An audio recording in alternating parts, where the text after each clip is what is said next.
It feels like I have to run on the stage with that music. How's everyone doing? I'm Christoph Trappe, your host. I'm not running anywhere because thank you to COVID, I have not left this chair in, I don't know, 12 months.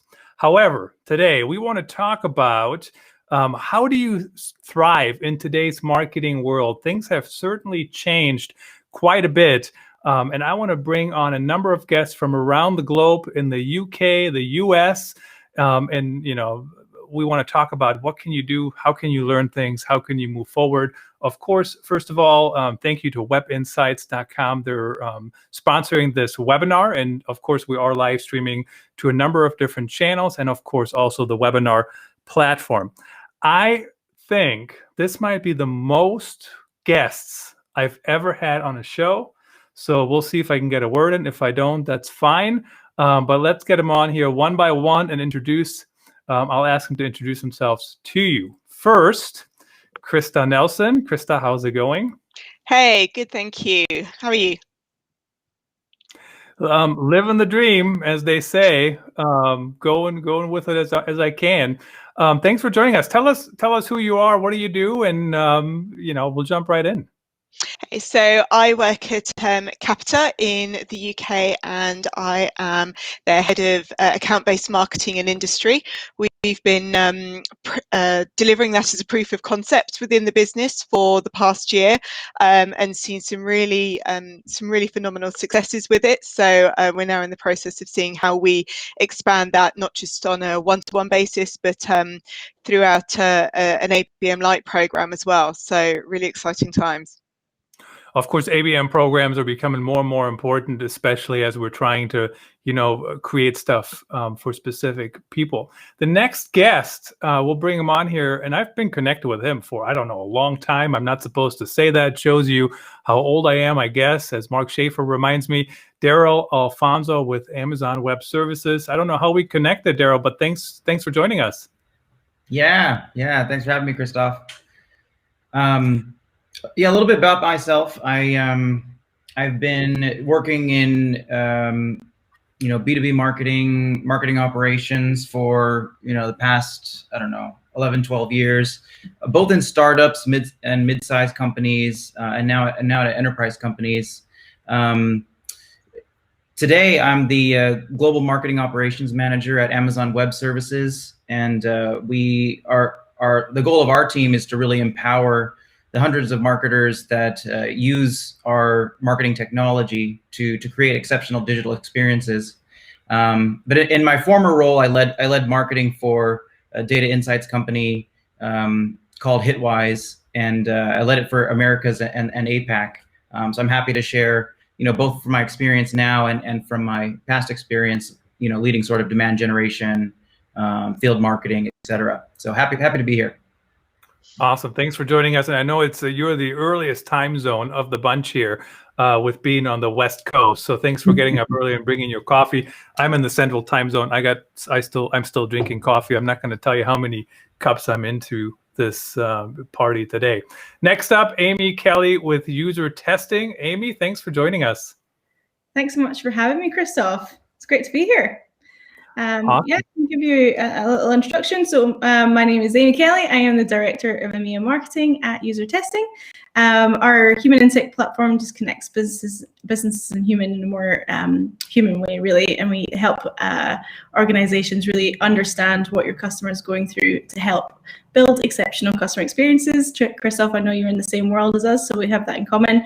And yeah, at the moment, it's a B2B role that I'm heading up across all channels and just really helping to launch the organization in EMEA. So we are born and bred over in Silicon Valley, and I've been in the game a long time, but we've just been in Europe for a year and a half. So it's been that very exciting startup world of doing a lot of things and testing a lot of things and figuring out what works and what doesn't. Before that, I was also in a B2B role, but at Facebook, where I worked at Audience Network. And I did a short stint at YouTube, and then also previously was in ITV. So I have worked for some of the larger brands, and before that I worked in the agency world. So have got a bit of a taste of both sides, which is good. So it brings both perspectives. But yeah, I'm really excited to be here. I think it's a really fascinating and very relevant conversation. So Thank you. Yeah, you bet. Certainly, we are in a fascinating world today, so I'm interested to hear you guys' thoughts. We have two more guests that we need to introduce quickly here, and then we'll jump right in. Mark Baker with Oracle. Mark, I didn't ask you where you're located. I'm here in what is a sunny London, UK today. Okay. Sunny. Well, we got snow here in Iowa, but tell us about yourself quickly. Well, I've been at Oracle now for 17 years in a range of sales and marketing roles. Over the last 4 years, I've run strategy and operations for marketing across EMEA and APAC. Fantastic. Thank you so much. And last but not least, we have the CMO of Web Insights. She was on the Business Storytelling podcast before. I don't remember how long ago. It seems like a lifetime ago, but time currently flies. Lila Wade, back. Welcome back. Thank you very much for having me back again. Like you say, I think it was in November last year that we met. Yeah, it was really good fun. So I thought I'd be back again today. Awesome. Thanks for joining us. Look at that. 6 people on screen. This is my most fun Zoom call of the day so far. Thank you guys for making it enjoyable. So let's talk about, I mean, certainly everybody's always trying to differentiate and try to be successful. Maybe we want to start with COVID, and then we can talk about how is it not related to COVID or whatnot. But what are you seeing? What has changed? Or has anything changed? I can pick on you. You can raise your hand like we're in school, or you can just jump in. I think we've probably all had a few conversations with peers across the industry about COVID over the last while. There may not be much new to say. Anyone doing a lot of physical events? I mean, you haven't done any, right, yet? Not yet. I think it's almost a year since our last in-person event, although I'm really missing it. There's nothing like the buzz of a trade show, right? Absolutely. So as COVID has impacted things other than events, what other trends are you seeing that people are overcoming? How can people strive through them and reach success once again? I mean, I suppose from my side, just reflecting on that and sort of, what is the single biggest change that we've seen? For me, it's very much a change about attitude and approach. We had to change when we went into lockdown here in the UK. It was literally an overnight, everyone had to work from home, and there were so many people who had been not just office based, but actually office bound before, who had wanted that flexibility, and companies have said, look, no, for security, for, whatever reason, actually you need to be in the office. And that changed overnight. Companies had to change, had to adapt, and now we've sort of seen that mindset of actually, if the need is urgent enough, or if the need is great enough, then we can do things. Actually, we can do them, and we can change, and we can be we can be agile when we need to be. And so for me, coming into 2021, I feel like there is a much greater sense of aspiration about what is achievable, about how we can overcome, about how we can how we can work together. And maybe it is just 12 months of lockdown and we're all just desperate to get out there and do what we can. But I feel like the answer is the corporate answer is yes, a lot more than it used to be. And we can figure a way around that. Yes, we can find some opportunity. So for me, that's it's definitely been sort of the attitude approach, and the willingness for people to be a bit more agile, a bit more willing to take on and try different things and fail at them, fail fast, and move forward and try something new and try and drive success that way.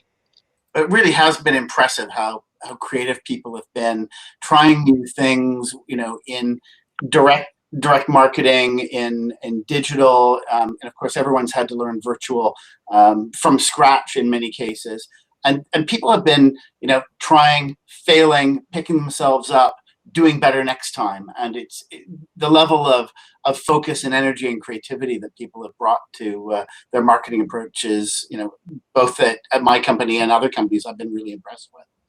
Feels like there's been a lot more tolerance for that sort of, that idea of failing fast, of trying and testing, that we've sort of almost been given a year where we can go out and try something new and, just to see if they do work. So, we've run a lot more trials, a lot more proof of concepts over the past year in the marketing team, and part of that's to do with a restructure and a new approach.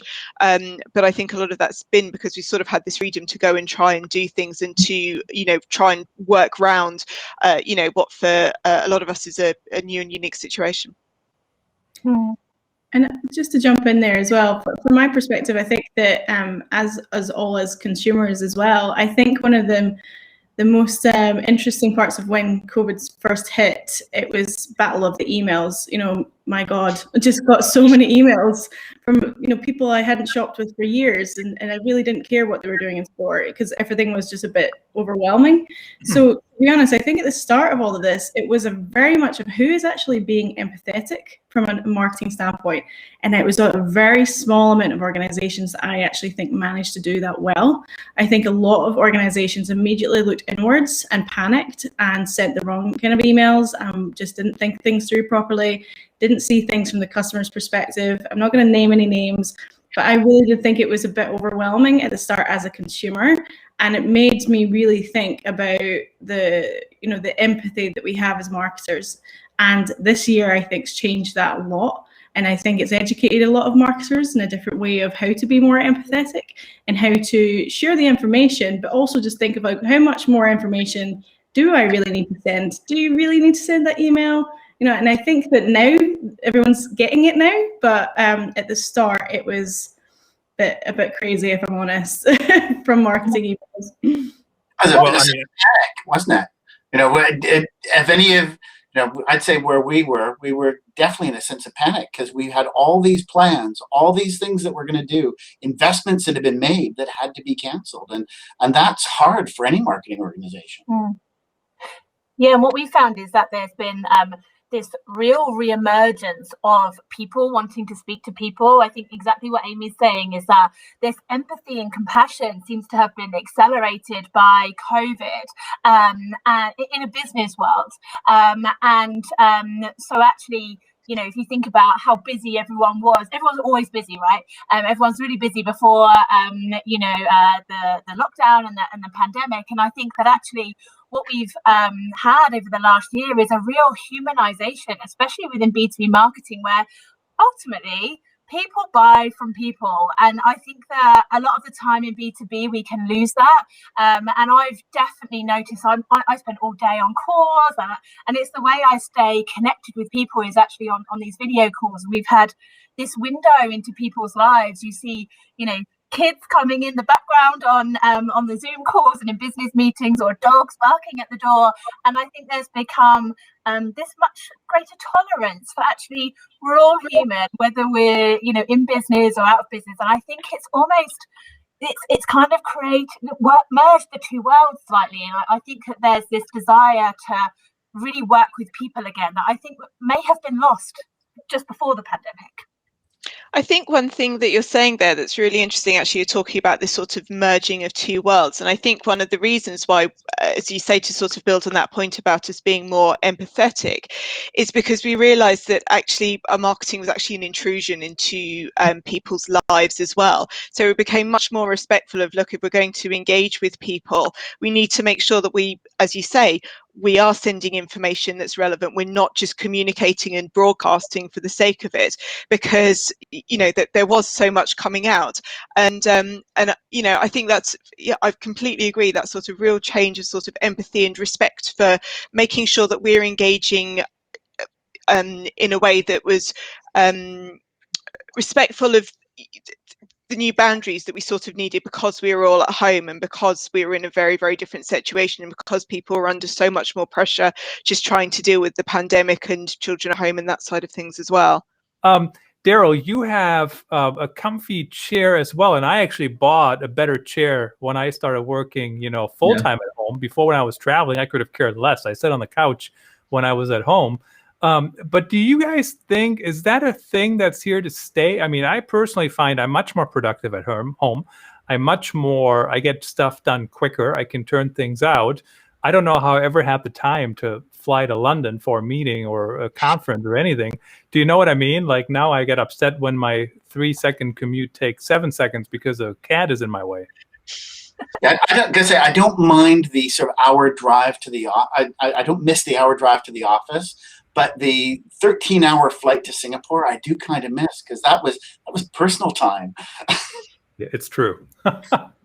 Yeah, you know, I was thinking about this. I've been a career work in the office person, so always 9 to 5 or more in the office.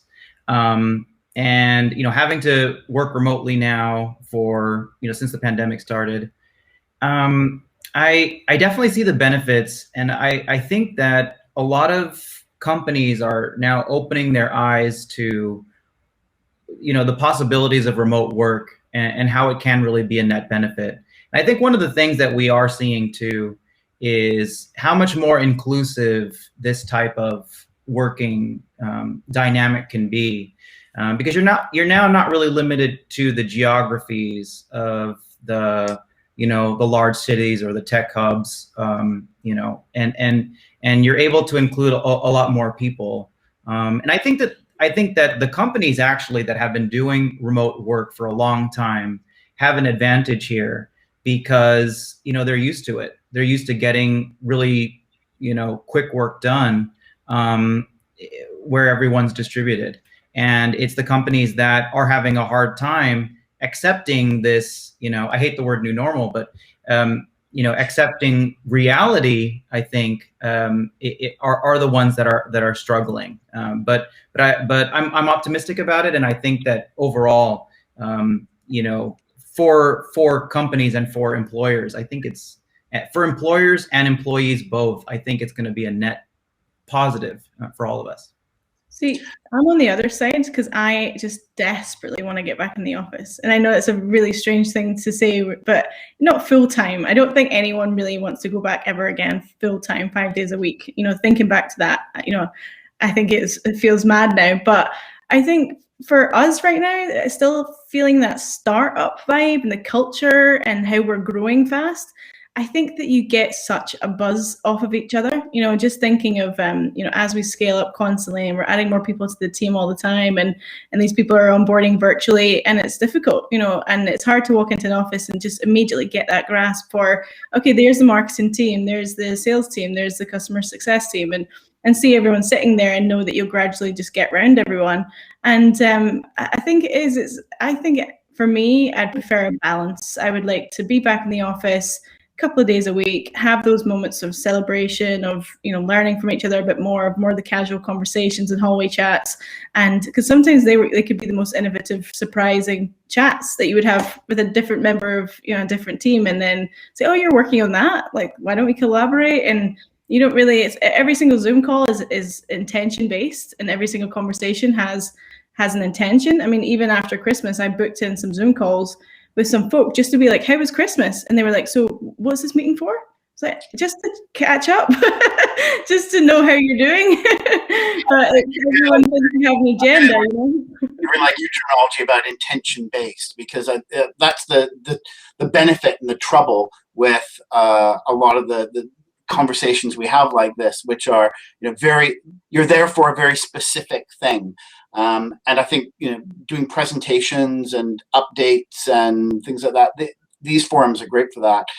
I spend a lot of my time bringing people together, putting them in a room and giving them a lot of Post-its to try to drive to some creativity, some decision making, really understanding the nature of a problem or a solution. And those sorts of things, which are, you know, very similar to the random bumping in to people in the hallway, you just don't get quite the same level of interaction in a virtual medium that you do when you're in the same room moving Post-its around. Yeah, go ahead, Christa. No, I was just going to say, I mean, I absolutely agree with that. It's really difficult. I've sort of really missed the whiteboarding days that you'd have where you just get everything. I mean, I'm sort of quite visual anyway. It doesn't make sense to me unless it's sort of drawn out. I think the point is that it's about choice, isn't it? I think we're going to have the choice, a lot more choice as to whether we're in the office or whether we're at home. And I think that's something that maybe we didn't have before, which is a really great outcome because, you know, I think we sort of always had the idea of, you know, there was some entitlement to flexible working. I think it's been proven to really work and to be successful, and that people can be productive. And I think it's going to enable companies to have access to, you know, much wider talent pools because they're going to be able to recruit regardless of geography. I think the only challenge with that is, you know, what then does corporate culture mean if you haven't got people in an office and you haven't got a lot of that sort of tangible you know, extrinsic expression of culture? How do you create a culture when you've got so many people working from home? And I think that's probably going to be a new challenge that businesses are going to face. It yeah, is. And I think that. Sorry, Christoph. I was just going to say that I completely agree with Krista, because I actually think that moving forward, all businesses are going to have a much more agile working environment. I definitely think it's going to be about choice. There'll be some people who will thrive in an office environment. There'll be some people who want a hybrid, and some people who really want to work from home all the time. But I think that what we need to do as marketing leaders is empower and enable our teams to be able to work in an agile environment. So if they're working from home, they're able to be as effective as if they are in the office. So that's making sure that our home workers are on our network in exactly the same way. They're not having to, you know, navigate, you know, weird kind of connections or anything like that. And I think that actually that's how we navigate as we move forward, because it is a totally new world. I think, Daryl, you mentioned that. And I think that as marketing leaders, I know I've got 84 people in the team, and they all have different preferences. And it's my job to make sure that we can appeal to those preferences, but also work effectively and constructively in terms of the business, so that the culture isn't kind of deteriorated as a result of that. I think that's the new landscape we're going to have to navigate as marketeers. 84 people on the team. Color me jealous. Oh my goodness. That's awesome to hear. So I got a question for you guys. So I personally like working at home, and I'm not a fan of happy hour, because I mean, at all happy hour on Zoom, I don't like that. But Vox Pop Me actually does what they call snack time. So every Monday morning, everybody gets on the Zoom, and they literally just talk about their weekends, you know, or what they did and what sports team won, and you know, whatever. I make fun of being the Birmingham Football Club fan. I'm not, but everybody else is a fan of the other team. I don't remember the name now, but I always say I'm a fan of that one. So, but when we're trying to get to performance, right, at the end of the day, we have everybody looking at us, right, on our teams, marketing teams and whatnot. And people want to get performance. How do we drive leads? How do we drive interest? How do we even drive sales accepted opportunities? All this.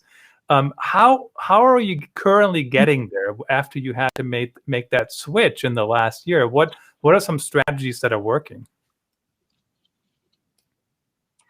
Well, exhibitions went out the window, right? They went out. I had a team stuck in Canada right at the start of.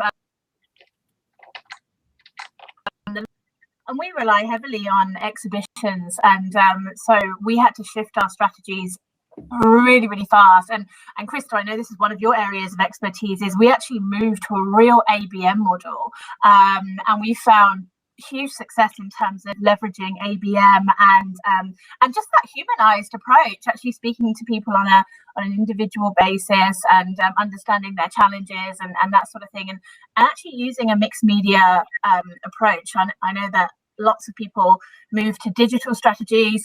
PPC, in my opinion, is super expensive, and so we were actually looking at you know, other ways that we can really resonate with the market. We found a mixed media approach via ABM to be quite successful. And Krista, that is an area of your specialism, isn't it? Yeah, absolutely. I mean, as I said, we were running a we we formed our ABM team last year and really have been delivering it as a proof of concept into the business this year. We've been doing it on a one-to-one basis. It's really interesting. I was just reflecting on what you were saying, and it's just like from a digital view, we're sort of over the years, sort of from a digital view, we've sort of spent the time trying to work out how do we be more personal and relevant from a digital perspective, and how do we use all the data behind that to make sure that we're serving up a really relevant and personalized experience. And then from an ABM perspective, we're looking at how can we take this relevance and personalization and scale it, because ABM has worked so well in our business that there's sort of been this clamor of demand from it, and we're sort of looking around going, how do we begin to support this demand? How do we begin to support the sales guys? I mean, I suppose from my personal perspective and my personal experience, what's really made the difference with ABM is the quality and the caliber of the sales relationships that we've been able to develop, and therefore ensure that the marketing support that we deliver can be really, really tailored to help them meet the challenges and overcome the barriers that they're facing within different accounts. And I think, when we're talking to the sales guys, we've been very focused on one-to-one, so we can give it that very specific support. When we're talking to the sales guys, we're sort of positioning ABM, because there's been an education piece to do, and we've sort of been positioning it as, look, we can be as relevant in our conversations with your contacts as you are when you're having a sales conversation, and it's a real partnership. And we're getting such engagement from the sales guys as a response for that. They're really buying in, and it feels like a real partnership, which is just reaping so many rewards in terms of then success, because obviously when we're joined up together, we really do deliver pipeline and results for the business.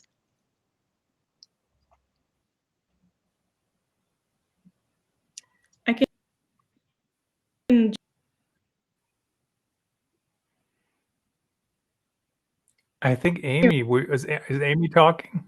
Seems like we're having some connection issues here. Is anybody going through a tunnel? Yeah. Not me. I haven't left this chair in months. Good. Just whilst we're waiting on Amy, I was just going to touch on that piece that Krista mentioned about that sales and marketing alignment.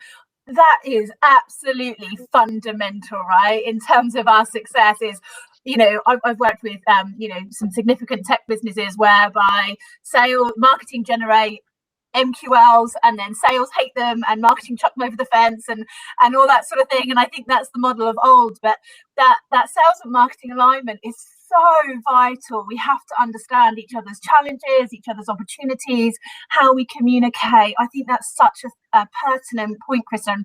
And Mark and Darryl, I saw you both nodding then, so I'm assuming that you've got perspective on that as well. Well, especially in the ABM area, trying to do ABM without being hand in hand with your sales organization is absolutely impossible. You're totally reliant on their knowledge and their insight on on what's going on in the account, who the right people are, so that you can then market to them effectively. It's more than that as well, isn't it? Because it's about taking joint objectives, and I think that's where the real partnership comes in. If you're both working to the same end, but you're both being measured in the same way as well. So our marketing function takes a pipeline objective from the business. That way you can really be sure that you're both working towards the same ends and you've both got the same priorities. So that's an interesting point. Amy, we have you back here on the line. I don't know what happened. I told everybody you were going through a tunnel, but we got you back now. So good to go. Chime in when you can. So my question is, so I do agree with the whole, you want to have the same goals, but when you think about the different stages of the funnel, right? And I mean, I talk about this all the time. If nobody knows you, nobody pays attention, nobody's going to convert to a lead. How do you align your demand gen priorities or demand gen budgets, right? I mean, I know if I talk to a salesperson, most of them won't necessarily care about that brand awareness until nothing comes out at the bottom, so to speak, right? So how do you guys prioritize those different channels to drive that demand gen, and what channels do you focus on? I think from our side, I think an answer to that really depends on what your strategic priorities are. In Capita, we've got a really big focus on, the cross-sell and upsell opportunities that we have within our base. We deal with some really large clients, so and that's why we've got the focus on account-based marketing, because that aligns to our our strategic goals and the strategic growth plan. So I think you do need to be sort of quite cognizant of that when you're looking at how you want to align. We are that's where we're expecting the growth, so that's how we're investing.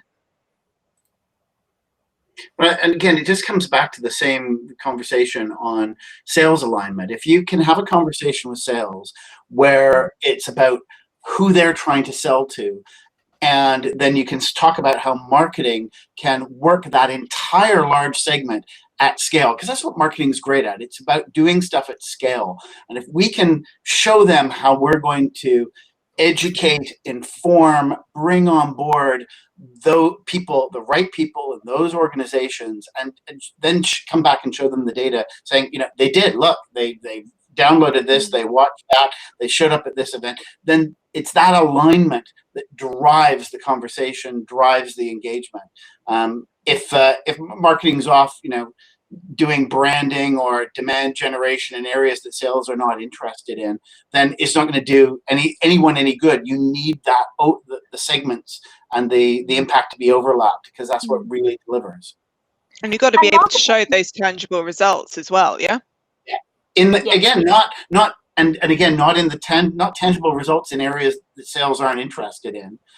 If you've got you're creating all your demand in Vietnam and you've got no salespeople there, no one's going to thank you for it. Yeah, I think, like, for me, it was when I started for user testing in EMEA, it was just me on my own and a sales team. And I obviously come from Facebook, where I never had before had to worry about leads, and so this was a huge, massive challenge for me. And I had never had that pressure before of generating leads. And I was also very conscious that we were entering a new market and had to do so respectfully and obviously build a positive reputation and not just make it all about sales. So that was a huge learning for me over the last year and a half, is actually how to align with sales, make them happy. They're always going to want more leads, but how to actually show that there's a lot of regular activity. It's value-led content that engages people. So it's also still very useful and helpful for your audience, but then it is creating that return. So, like, for me, it comes straight down to the content you're producing, and then you choose the channel and how you're going to optimize that content. And there are so many different ways that you can do that, obviously, in terms of if you are choosing. For me, I have multi-channel marketing, so I am across all different channels, and we do email nurturing, we do the webinars, we do events, and it's just figuring out, okay, that bit of content that's the most valuable to our audience, and maybe you have to make that vertical aligned and make it specific across a particular audience, and then zone in on where you can actually produce, get them to engage with that content. It might be an event, it might be a webinar, and it might be an email, but it just depends on where your audience is, and being super targeted and making sure that you are all of the above. It might be all of the above, because people are individuals and they like to consume different sorts of information in different ways at different times, and all your prospects are at a different stage in their buying journey. So you do need to be so creative in putting the right information, I like to say, not putting information in front of people, but giving people the opportunity to choose what they want and how they are going to engage. Yeah, definitely. I think for me, it's two main things. Is marketing have to understand ideal customer profiles. They have to understand, exactly as Mark was saying, what is going to sell, what is going to be the right product fit for those that audience, and then marketing have to deliver opportunities that are ICP, so ideal customer profiles, and then the sales guys will be taking them off your hands. They'll be jumping for joy that you've got actually the right customer fit. It's going to be right for them, it's going to be right for the business, they're going to retain, all of that. So you have to understand that ICP. And then the other main important piece for marketing, I think, is understanding your conversions. So I speak to loads of marketeers, and when I say, right, well, how many you're generating all these opportunities, what level are converting into your business? And they don't know, or it's 30% or 40%, or they have no idea. And actually, if you think about all of that marketing investment that has been spent in generating those opportunities, really converting those opportunities to, I don't know, sales, conversations, demonstrations, whatever you happen to do in your business, it is really, really important. So to me, it's generating the right opportunities that are right for the business, and really understanding that, and then making sure that you've got a keen eye on the conversion. Because if there's not a keen eye on the conversion, just think about how much marketing investment you're just literally pouring down the drain. So that's the main focus for the two key things. Yeah, understanding the marketing funnel, marketing to sales funnel, is always going to be one of the most important things in any business. It's never perfect. It'll never be, what Serious Decision says is the gold standard. You'll be better in some things and worse in others, and you got to find those things to just continually, iteratively improve. Mm-hmm. Yeah, I gave up on perfection a long time ago when my hair started falling out, and now this is the best I can do, whether you like it or not. So let's talk about the sales funnel a little bit here, or the marketing funnel even. Of course, in the digital, we used to have events. I used to go to events all the time too. Now we have webinars. Now we have virtual summits. Now we got live streams. Now we have things combined, all those different things. But as it comes to your digital marketing, when you drive people to your website, so first of all, I think this might have been, I did an article on the blog with Web Insights, I don't know, 6 months ago maybe, or something like that, about, yes, you got to convert people on your website, but first you got to get people to your website. What strategies have worked on your website to convert people and to connect with people? What are some tools? What are some strategies that you use? For me, it's definitely about leveraging the voice of our customers. I think that when COVID hit and it was kind of, right, how can we help people right now? Okay, we've got this massive amount of customers that are heads of research of massive companies and of startup companies and all sorts kinds. And we started a webinar series that we're still running now, almost a year later, that is just weekly interviews with those kind of thought leaders. And I think that that again, it's back to that value-led content, and you're marketing to real people that are going through real things, and you've got to think, how can I help these people? And you've got to sometimes face up to the fact you don't have all the answers, but people and some of your customers might. So I think that leveraging the thought leadership this year is really, for me, is stuck at things that I like to attend is if I see interesting people are speaking, and that drives that value-led content will drive people to your website, and it's just that more genuine way to market to people. It's I'm not just trying to sell to you. I actually have, some really fantastic content to share with you, and great thought leaders that are going to come in and share some insights with you. Which again just comes down to the value exchange. You will get people to engage with you if you are delivering them something of value. Someone recently said to me that you've got to build content that people would be willing to pay for. Because if it's that good, then they will be willing to give you their details. They'll be willing to engage with you. You need to deliver that value. You have to show up with it first before, to get them to come in the door. And if you can do that, then you can build that relationship. But if you just start straight out with a bit of product and look at my lovely features and I've got a button for that, you're probably not delivering value. I think IP is absolutely... Sorry, Amy. No, it's fine. That was my last comment. Was just it's that emotional engagement, like what you were saying there, Mark, was getting people to feel something. It's a value exchange of, as soon as they feel something, they're probably going to convert, in the sense, coming to your website. If you make them laugh or you make them just think of something, getting that's the magic of marketing. Sometimes is just creating content or creating some sort of creative thing that makes your audience feel something and engage. I was just going to add to that the importance of really making sure that you've got your own IP as well. There is no value to the customer in serving up something that they already know, just in a sort of slightly different wrapper.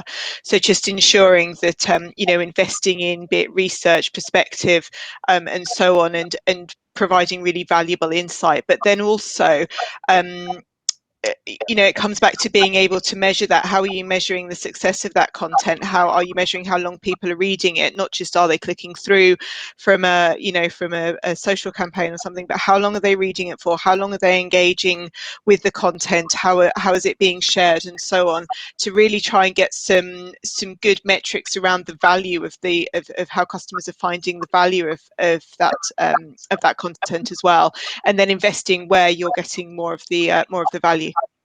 And I think there's two key things for me, just talking about that. When people have arrived at your website, they're interested, the marketing has worked. What do you do then? I've got two key things on that. My first one is probably a little bit controversial, because I'm a real advocate of web chat solutions, but not web chat bots. Sorry for all the web chat bots out there. I am an advocate of actually having someone there engaging, a real person. It's labor intensive, but actually it's far more engaging where you can actually speak to a person. And something that I'm really keen on doing this year is trialing video chat via a website as well, so that you can actually engage with a human right at the point when you're interested. And getting that real-time engagement, I think, is really important when someone's actually come to your website. And like automated chatbots just drive me bonkers. I hate them. Whereas if it's a person that is responsive, that is definitely a person, is helpful, I find that really valuable. So all of our web chats, you'll find that there's an actual person on the back of there, and you can test them. Go and test them. Go and ask them what the weather's like. Go and ask them what team they support, because they're a real person. And we found huge value in that, and that really helps with that immediate communication and kind of relationship nurture as well. And then the other point, and I'm not here to labor on this, but is that only 2% of your website visitors will inquire with you, and that doesn't mean that the other 98% of them aren't interested. They're just not necessarily at that point to fill out that form. And actually, if you can engage with those businesses who are interested, you can help them, you can communicate with them, then actually understanding who is visiting your website, aside from those people who actually do convert, can be really useful. And obviously, I'm going to be an advocate of that, because that's what Web Insights does. But it was just a really pertinent question. And I think it's really important is that, don't just think that the people filling out a form are the only people interested in your product. There can absolutely be a whole wealth of other people there that are absolutely primed to start engaging with as well. Lila, I loved what you had to say about the fact that chatbots drive you nuts. And I think that if there's something that I see in marketers a lot of the time, is they don't think of the marketing experiences they're building in the same way that they expect marketing experiences themselves. They seem to expect their customers to react differently than they do. And I constantly refer to what I refer to as proposing on the first date, where people do, run one event, and the first thing that person does or does a download, it's like, well, I must push this as a lead. I must send it to inside sales. They must call out because they've downloaded a document, and so they must be interested and ready to buy. And it is like being proposed to on a very first date. In my, I don't have a lot of experience in this, but I've got to figure that if you propose on the first date, you're probably not getting the second. And I think we need to all think about the experiences we have as consumers, and the expectations we have about the way we're treated and our data is treated, and the way we're emailed, and the way the chatbots work with us.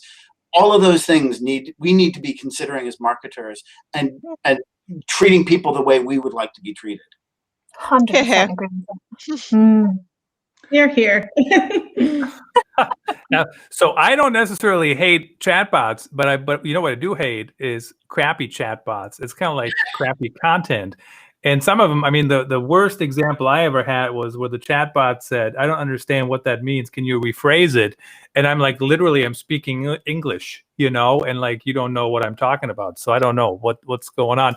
But very interesting, the human touch. I don't think I've seen that on any website quite yet that I've visited. I only get the crappy bots that ask me if I have any questions. You've seen that? I had a really great personal experience on a website. I got put straight through on the chatbot to a real person who answered my real questions in real time in actual English. and it was, and it really helped, and I went and bought the product. So all good for them. I will do a shout out for automated chatbots though, because I've had two experiences. One with, not to plug Daryl, but one with Amazon and one with another provider. We're not the BBC, are we? So I can name them. It was Disney Plus, where they didn't make a thing of the fact that it was an automated chatbot. They used a lot of emotional IQ and a lot of language to make it seem like you were talking to a real person. We do chatbots, so I could kind of spot some of the things, but they are so intuitive, and a lot of the really good ones so personal now. And both the Amazon chatbot and the Disney chatbot sorted problems. They're very complex. One, I needed a refund from an Amazon product. The Disney one was a troubleshooting issue. Both solved. No need for a person to be engaged. Really, really good service. And yeah, I thought it was great. So I think you're right, Christoph. Yeah, and actually, yeah. Bad automated ones are really bad, but great ones, actually, sometimes they've done tests and you can't tell the difference. Some of them are really, really very impressive. And those, I think, are definitely going to be on the up. But they take the time and the effort to invest to get them right. And a lot of companies don't have that. Like your content, like your video, like your events. Yeah. Do them on the cheap and expect them to work. Don't even get me going on that. It's like when everybody said we need images on our website, so everybody bought the same image. No offense to blondes, of the same blonde woman smiling at the camera selling different products. Do you know what I mean? It's just, well, Lilah, you opened stirred the pot here. It looks like we have a vote of 2-2 so far on bots. But let's move on into the next topic really briefly. I know we're already over time a little bit, but let's maybe wrap that up if that's okay. So yesterday on the preview show, I talked about webinars, registrations, and of course, we've seen registrations, people register and then even smaller percentage shows up. And the point I made, I said, who cares? If my goal is leads, I don't care if it goes up because I already got their emails, right? I can still follow up with everybody and I'll talk to one person or no people. As you can see, I'm really good talking to myself as much as I like to talk to you guys. But what's your opinion on these online events? How are they working? How are you converting people? And yeah, what are your thoughts? I've had two great experiences as an attendee, actually, rather than an attempt with a webinar where I was sent a voucher to go and get a coffee beforehand. This is when cafes were open, but we're all still home working. So go and get a free coffee on the organisation beforehand, which was lovely. And another event that I turned up to, and I know a lot of people are doing this sort of thing, but they emailed me in advance and said that they would love to send me a bottle of wine to enjoy with my evening event, and was I mind sending my home address so that they could arrange this bottle of for me, to which I said, yes, please. I will have that bottle of wine. That sounds lovely. Thank you very much. And therefore, of course, I turn up to the event, because if they're going to take the effort to send me a bottle of wine, then I'm actually then going to turn up to the event, because I think, most of us have some level of realizing the value exchange, and we're both at the value exchange, aren't we? If you give me a value of wine, I will turn up to your event. With the rest of the value exchange, did you get value from the event or just value from what they sent you? It was a large bottle of wine. Yeah, no, absolutely. It was a great event, and well worth it. But you're in the right frame of mind, aren't you, when they've made that extra bit of outreach? It was it was a lovely bit of it was a really, really nice bit of customer experience. It was right at the beginning of the pandemic, so yeah, it was a very pleasing customer experience. The thing that gets me about the virtual is that, if you're in a large auditorium with a lot of other people and you find the main speaker, to be really dull, it's kind of hard to get up in the middle, walk down the aisle and walk out to go get a coffee. If you're at home like this, and I think you're all wonderful, but if you weren't, I'd just turn my video off, I'd go off down, do something else, do my email. It's very easy. Even if people don't show up, you can lose them very quickly. And so I do think it comes down, even with a bottle of wine, perhaps even more so with a bottle of wine, if you're not delivering the value during the session, you're going to lose people. either completely or so much that you're just not getting the value out of the communication. And so it does, value. And so you get people to register because you're offering value. You get people to actually show up by reminding them of the value they're going to get from showing up. And ultimately, then you need to look at who did show up and say, were those the right people? Were those the people I really wanted to show up? Or did all the right people that I wanted to show up not show, and they registered but didn't show? And you need to constantly look at the outcomes from the virtual events where the fall off, it does tend to be very high, to make sure that the people you're speaking to in the end were the ones you want to speak to. I'm sorry, I spoke as Daryl was putting his hand up. Oh no, I think that's right on. I think that it's about raising the quality of the engagement, and that can happen online and offline. But some of my favorite events that I've been to, very much like this, where there's a topic and then you've got a couple speakers going, and then if you look in the chat, there's almost a full-on other conversation happening. And I've been in multiple Zoom webinars and group virtual events like this, where people are networking on the side, talking and even having debates while the conversation is going. And I love that. And I think that is probably one of the closest that you're going to get to a organic, sort of authentic conversation when you can't be there in real life. So I think that there's something around community building, leveraging the communities that are happening today, and then elevating some of the community leaders or thought leaders within the community, because they will also bring their audiences to an event, and then it will help spark that conversation. So I just wanted to add that piece to it. And I think it's a good part of engaging folk before the event as well, like through the power of video. So, I recently took part in a podcast where they asked me to send a video of me saying, I'm looking forward to being on the podcast.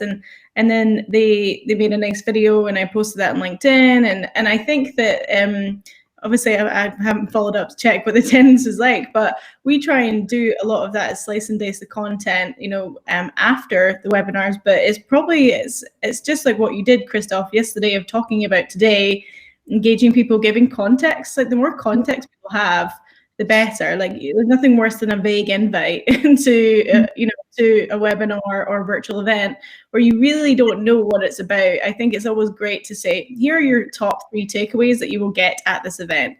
And putting that in video form is great if you can. Extra level of creativity never goes amiss. Mm-hmm. But I just think that making sure that they're very clear on what they're signing up to. I've had the worst experience when I have actually went to an event and it was nothing like what I thought I was going to. So it was just a bit disappointing, and that's probably the worst experience you can have. So just making sure that people are well informed, as well executed, and obviously the content is relevant. That's always the trick, right? To keep content relevant. Fantastic discussion. I really appreciate everybody joining me today for a quick hour. Did you guys catch it? We're over time. We're almost at the full hour. We were supposed to go 45 minutes. The following program will now start 10 minutes late, as they say on TV. Thank you guys for joining me. Really appreciate you guys sharing your insights on this live stream and webinar. Huge thanks. Thank you so much. Thank you. Thank you. Thank you, guys. And thanks, everyone, for watching and, of course, listening. This will also go on the podcast in a little bit. Until next time.